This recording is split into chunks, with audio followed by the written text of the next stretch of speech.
I get asked to do a Halloween month every year, and I'm really not into horror games. And it wasn't until I pushed this review back to this month is when I said, why not? I pushed this review back the month it was set because it needed to be broken up, as I didn't want to review a game then its sequel, making the month feel like a marathon. And if I'm not in the mood for a marathon of game series, I'm not going to do it. The next marathon, when I get all the games, will be the Ratchet & Clank spin-offs. This is a game I thought that would never actually exist because I thought how the first Alice was handled would have killed any prospect for a potential sequel. The first Alice was a PC-only title at the time. EA muddled with its marketing and closed the studio as it was making a PS2 port, which was during a time when console gaming was a dominant method of gaming. The first Alice faded into obscurity, being one of those games that many wanted to play but were unable to due to either not having the PC specs or unable to find a copy as most places didn't sell many PC games. It wasn't until Steam and high-speed internet that made the PC market able to compete with consoles. So you'd think that American McGee's Alice would be on Steam, but it never happened. It still hasn't, and I'm not sure if the Steam or Origin versions of this game even come with the original. And I'm not buying 2 PC versions to find out. I don't need 4 copies of this game. I already bought it once on PSN when it was $10, but its resolution was 720, which makes recording a bitch. So I shelled out $20 for a new copy for the 360 on Amazon. Rumors of the sequel to Alice started after the game's critical and commercial success. However, the development team were working on American McGee's Oz, which was cancelled. The movie adaptation of Alice fell through, so anything for a potential sequel was shelved for 10 years. The sequel was announced in February 2009 with the working title of The Return of American McGee's Alice, and 2 pieces of concept work were shown. A fan-made trailer was released in November of that year with Alice in therapy and hallucinating and the Cheshire Cat being the therapist. And it must have been good because many gaming outlets thought it was real. In July 2010, more information was released and the official teaser was shown, with Alice in therapy and being hypnotized, and has hallucinations of dismembered arms hanging from the ceiling and blood and teeth gush out of her mouth, and at the end a teaser whispers, "Alice, what have you done?" The second teaser was shown at the Tokyo Game Show later in 2010 and has Alice walking down the streets, seeing toys of the Mad Hatter, March Hare, and Dormouse, then hallucinates her parents and the Red Queen as the display bursts into flames and tentacles drag her into it, ending again with a whisper of Alice, "What have you done?" Another trailer was shown and the ending has the whispering, "What have you done?" at the end. Needless to say, there were 5 trailers for this game, 6 if you include the fan-made one. This game was made by Spicy Horse, a game developer in China started by American McGee. I'm pretty sure there's an outsourced joke in there somewhere. Alice Madness Returns is Spicy Horse's 4th game, and their only actual console game. Everything else is either on iOS devices or PC. The game is marketed as a psychological survival horror action-adventure game, of which I can say that someone was a little mad when they came up with that. Going back to the first Alice game, while that wasn't scary, it was genuinely creepy. The art style, the atmosphere, and music all worked so well with each other to generate a really creepy tone. For Madness Returns, the creep factor just isn't there. The art style isn't there. It's more like something you'd see from Tim Burton. It's adorable trying to be creepy. It does try to bring in some body horror, but it's too cute to be creepy. And the atmosphere just isn't there either. I don't feel like I'm in a deranged and psychotic version of Wonderland. The music is sad and creepy sounding, but the art and atmosphere just don't complement it. Don't get me wrong, the art style is really good and the game is graphically impressive. However, there is a lot of slow texture loading, and when Alice makes an about face, she just pops into position. And with the hair effects the way they are, which are good, it looks odd. The sound mixing is weird though. During cutscenes, the music plays over the voices, and the characters will either pause before being interrupted, or will be interrupted before they're interrupted. It just doesn't sound natural, but the voice acting is pretty good. They got the same people to voice Alice and the Cheshire Cat, although the Cheshire Cat sounds totally different. In the first game, he sounded really sinister, like he was up to something. It was just perfect. Here he sounds like he's got a huge wad of phlegm in his throat, at least in the beginning. Towards the end, he starts sounding like he did in the previous game. It's a really good presentation, as long as you don't compare it to the first.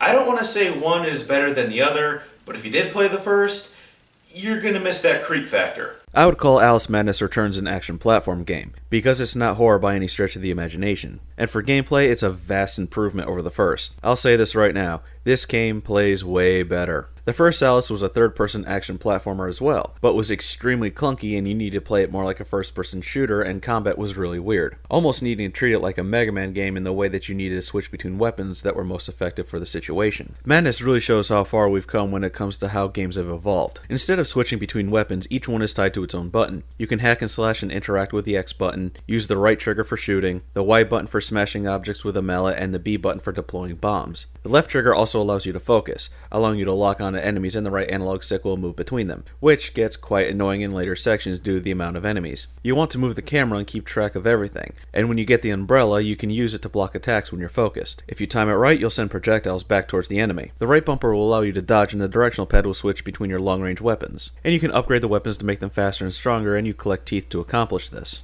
By the end of the game, you should have everything maxed out, which raises two questions.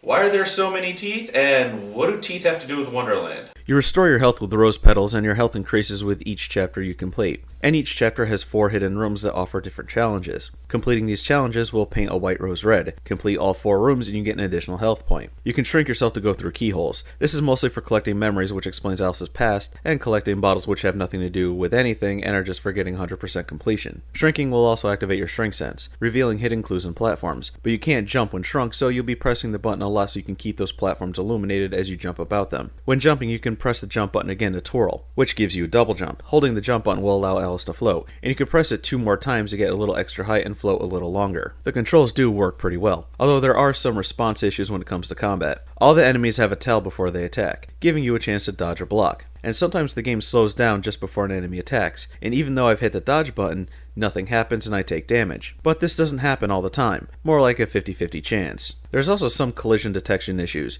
not during combat, that's pretty dead on, but during exploration and platforming. I've gotten stuck on the edge of keyholes, got stuck on a small insignificant steps, or the camera got hung up on a wall when focused in combat. However, this only happened once in a rare moment, but for the majority of the game, it felt natural and platforming felt really good. The majority of the game has to do with puzzles, platforming puzzles, and even down to combat is a puzzle because it requires careful analyzing of your opponents. There are some puzzle minigames where you need to move blocks or chess pieces in a certain number of moves, but most of the puzzles include platform ones where you need to press switches or shoot at a target to activate platforms. Use shrink sense to go across platforms or a combination of all of them. Some can be quite frustrating because they're timed puzzles and you need to use the clockwork bomb to hold down the switch. When the switch is activated, it shows what you did, and it's annoying because it shows you every single time. So if you messed up, you have to see the target pop up each time. But the timed puzzles seem to give you just enough time to solve them. But once you master the triple jumping and floating, platform puzzles should not be any problem. Now combat is a puzzle in of itself. Insidious and slithering runes and madcaps without shields can be killed easily, but every other enemy has some tactic of being defeated. Card guards need to be attacked until they fall to the ground and then smashed with a hobby horse or they'll just keep coming back. Menacing runes need to have their projectile bounce back at them to knock off of their arms before you can attack. Some enemies can be dispatched by attacking their weak points, but there's often an easier method like drifting ruins. Sure, you can shoot them out of the air when they expose their face, or you can just shoot them with a teapot cannon for a one-hit kill. You'll notice that this game has absolutely no bosses except for the final one. Every chapter ends without a major encounter. The only thing you can really consider as a boss fight are the colossal ruins. The game is pretty easy. Most of my quote-unquote deaths were from falling into bottomless pits. I rarely died in combat, and when I did, it was due to getting overwhelmed with enemies that need to have their guard broken before you can attack, or getting swarmed by smaller enemies while a giant one attacks. While not a hard game, it does know how to throw a challenge at you. However, the enemy AI is incredibly stupid. You can easily trap them against edges or walls and just attack from a safe distance, if the area's terrain allows you to. And you also have Hysteria mode. When down to your last hit point, you can activate it. You'll be invincible and your damage output and speed is greater. And now we get into the story, which is dark, depressing, and disturbing. The story crosses lines which I haven't seen a game cross before. And if you want to avoid spoilers, skip to this part in the video. Madness Returns takes place a year after the first, where Alice had conquered her survivor's guilt and left the mental asylum. However, she's now living at an orphanage, at the age of 19, and is the oldest resident there. She's under the care of psychiatrist Dr. Angus Bumby, who uses hypnotism to rid his patients of terrible memories. Alice thinks of herself as cured, but still suffers from hallucinations of Wonderland. She later goes out into the streets and starts seeing the Jabberwocky, then finds herself back in Wonderland. While it looks normal at first, things start to quickly fall apart. The Cheshire Cat tells Alice that it's not her, but an outside force which is destroying Wonderland. Alice enlists the help of the Mad Hatter to stop the Dormouse and March Hare who've taken over his domain. After those two are stopped, the Hatter tells you to find the Caterpillar, as he'll tell her what to do and how to stop the infernal train, which is the cause of Wonderland's problems. Before we get further into the game, the story does get pretty hard to follow because it gets pretty cryptic and disjointed, which that's the point, so there's going to be some paraphrasing here. Alice wakes up in the real world and goes looking for her former nanny, who is now working at a whorehouse, to see if she has any information about the fire that killed her parents and sister. A pimp comes in wanting money and knocks her out and sends her back to Wonderland. This chapter really has no information other than Alice remembering the fire and the carpenter telling her to see the caterpillar as the train destroys the area that they're in. Alice snaps back to reality and sees her family's lawyer. He explains that the cat set the fire accidentally, but Alice says that it can't be true as it didn't make any sense, and the lawyer thinks that Alice might be a pyromaniac. Alice blacks out and wakes up in the lawyer's house only to find it abandoned, and this is where the lines between reality and Alice's fantasy get blurred, as she walks out into the streets which turn into Wonderland. She finds the caterpillar, who tells her that she'd rather deal with illusions than the real thing, and that the problems she refuses to deal with don't actually exist, and that she denies reality and allows others to tell her what isn't real. And he tells her that if she saves Wonderland, she'll be saving herself, and that she needs to accept what's real and to find the Red Queen. Alice wakes up in a jail cell in reality. She's led outside and is blinded by light, and then wakes up in an alley that slowly starts to turn red with tentacles, and she falls back into Wonderland. She meets with the Red Queen, who says that what Alice claims not to know is only what she denies. And even though she's captured her memory, she isn't doing anything with them. And that Alice rejected the Queen's attempts to control their lives, but now lets someone else do it. And that the train is trying to destroy all evidence of her past, and especially the fire. And then the Red Queen asks who would benefit from that. Right there is the biggest giveaway to who the bad guy is. And if it still eludes you, allow me to explain. Each chapter has a door that's on fire that you need to go through to progress. It's a memory of the fire that Alice recalls. Initially, she remembers leaving the lantern by the fireplace in the library and her cat knocked it over. However, it's revealed that her cat was in the room with her as it let her out the window to safety, and that her sister's bedroom was locked and her sister never locked her door, and that the lantern that started the fire was upstairs. Her sister was the first to die, but she was the furthest from the fire, and could have gotten out from the window as well. Alice remembers that there was somebody else in the house, and that person started the fire after killing her sister to conceal his crime, taking the key to the door as a memento. And if you picked up a memory before entering the Queen's lair, it's of Alice's sister, who was 10 years old at the time of the fire, saying that she'll always remember that slimy touch of a man named Bumby. And then you have to go through the halls of the asylum, seeing the abuse Alice went through, and it's shown that Dr. Bumby is offering to help Alice trade the tentacles for a train, saying that it's a much better ride. Then you enter Wonderland again, only to have everything like a dollhouse. You meet the insane children who say that the doll maker takes advantage of people who are insane, and when you get to the doll maker, it's Dr. Bumby. You learn that Bumby is a child molester who raped and killed Alice's 10-year-old sister, then set fire to the home to conceal the evidence, only for Alice to survive and take her into his care to erase her memories of the fire and leave her as a blank toy like he has with the other children, and he plans to sell them to other child molesters for a price. Wow, that's pretty dark. I don't think I've ever seen a video game go into that territory before.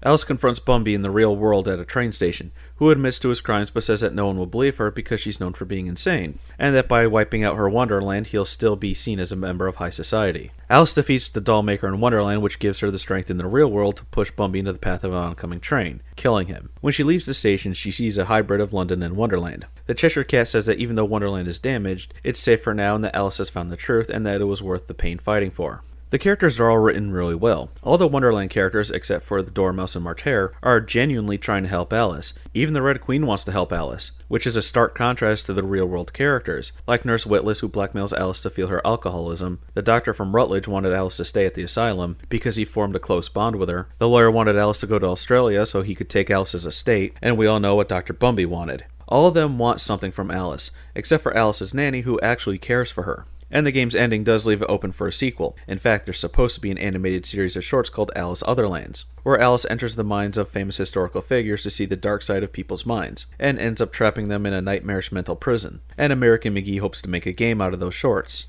And I hope not. I don't think Alice should be mind-hopping. It would be pretty weird for her to have all of a sudden these psychic powers. I really enjoyed the psychological aspects of the game, as the first game really didn't delve into the depths of it. Alice's conscious mind tries to suppress things as she tries to cope with what's happened, while her subconscious, aka Wonderland, is trying to get her to accept the truth and come to grips with reality. And this game puts the first into a better perspective, especially with the Red Queen, who represents the emotion of guilt. In the first game, Alice has survivor's guilt, leading to the Red Queen being massively powerful. In this game, after overcoming that guilt, the Red Queen is greatly diminished. The Cheshire Cat represents Alice's id, which are the primary instincts, wants, and desires. And Alice's avatar in her mind is her ego, which is always trying to please the id in a way that's beneficial in the long term, which explains why Alice follows his advice. I do want to see a sequel, as this game was a pretty looked over title for its generation, and the Alice series is a really good one. It's a wonderful dark twist on the Lewis Carroll classic. The ending is left ambiguous on purpose as it's meant to be left up to your interpretation. I for one would love to see a sequel, and I'd even like to see the first game remade to have better controls. While Madness Returns needs a little more polish to fix the collision detection against the walls, I really enjoyed this game and it'll probably make it to a top 10 list of my favorite games of all time. There's really nothing much more I can say about this game other than it's a must-own, but